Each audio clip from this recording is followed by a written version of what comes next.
ఎవరైతే fat loss చేద్దాం అనుకుంటారో ఈ వీడియో లాస్ట్ దాకా చూసేరి. ఫ్యాట్ లాస్ వెనకాల సైన్స్ మీకు అర్థమైపోతుంది.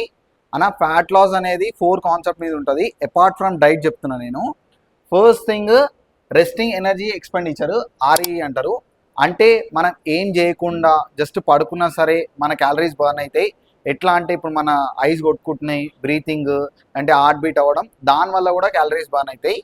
Second one exercise activity thermogenesis. అంటే మనం ఎనీ ఎక్సర్సైజ్ చేయడం లైక్ జిమ్ కానీ అంటే డ్యాన్స్ కానీ ఏదైనా యాక్టివిటీ చేయడం వల్ల కూడా క్యాలరీస్ బర్న్ అవుతాయి. Third one non exercise activity థర్మోజెన్సిస్.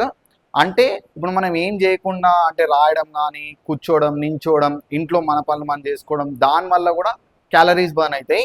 ఈ 3 అందరు తెలుసు, కానీ ఇది 4th థింగ్ చాలా important thing, thermic effect of food. ఇప్పుడు మీలో ఎంతమందికి తెలుసు మనం తినే ఫుడ్ డైజెస్ట్ చేసుకోవడానికి కూడా క్యాలరీస్ కావాలి. ఫర్ ఎగ్జాంపుల్ ఇప్పుడు మీరు 2000 క్యాలరీస్ తింటున్నారు అనుకోండి, దానికి డైజెస్ట్ చేసుకోవడానికి కూడా 100 to 200 క్యాలరీస్ కావాలి.